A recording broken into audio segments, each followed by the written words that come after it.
Alright, hello everybody, Will here, and welcome to my review of the Razer Tartarus. Alright, let's go.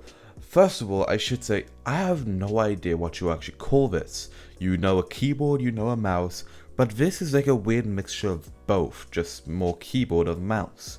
And it kind of has a bit of controller fused into it. It's weird and I don't know what it is, but it's cool and it's really useful for me. Alright, the Razer Tartarus has 25 fully programmable keys, which you can keybind to whatever you want to, using the Razer Synapse software, which you're seeing now. It has 8 different pre-programmed key mapping titles, which include the WASD key, the reload key for most shooters, and way more. It also has an 8-point controller stick thing, which is really good for moving around different games, but you also have a spacebar and an alt key in the same region. Now, what is this really for? Well, in my opinion, this is great for shooters because I have a membrane keyboard and I use this, which has tactile keys, so non-membrane, and it's really good for gaming.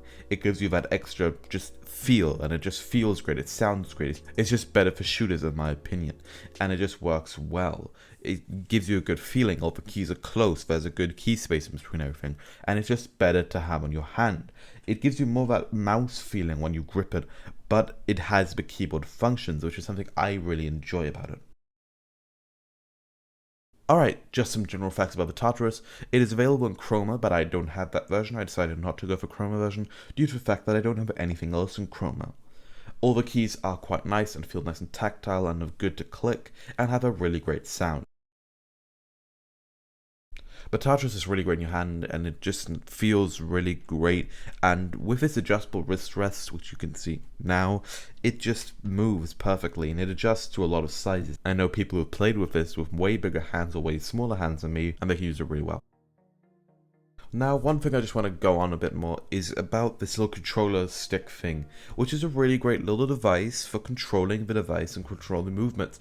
I have personally bound it in games like Battlefield to devices I have. For example, I've bound it to 3 and 4 for deploying devices, or in other games I've used to go up or down for looking around. It's actually quite useful if you think about it, but I found myself not using it that much just because not as many games support it, which is something that's really disappointing about this device. Not as many games as you'd expect support it. The only game that I actually found that supports this is Battlefield 4, and only at a limitation.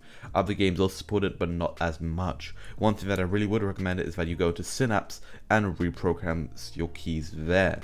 Not doing it in the actual game, but it's Synapse. For example, I've rebound one of my keys to number 2 so I can switch to my guns. Alright, so final conclusion on this device. Is it worth buying? Is it not worth buying? If you like shooters and have a membrane keyboard, then this is definitely worth looking into. It is really good because those tactile keys give you a slight advantage in my point, and it just feels nicer to play with. Is this something that you should buy if you have a tactile keyboard? Probably not. You won't really need it. The key spacing really isn't that much different to most tactile keyboards. If not, it's a bit closer together, and the feel is relatively similar to most Razer tactile keyboard. Alright, all in all, I think this is good and best on my part, but that's up to you. And yeah, I hope you've enjoyed the review. Thank you very much for watching, and there will be more reviews like this, short reviews out soon. But yes, thank you very much for watching. I hope you enjoyed, and I will see you next time. Goodbye.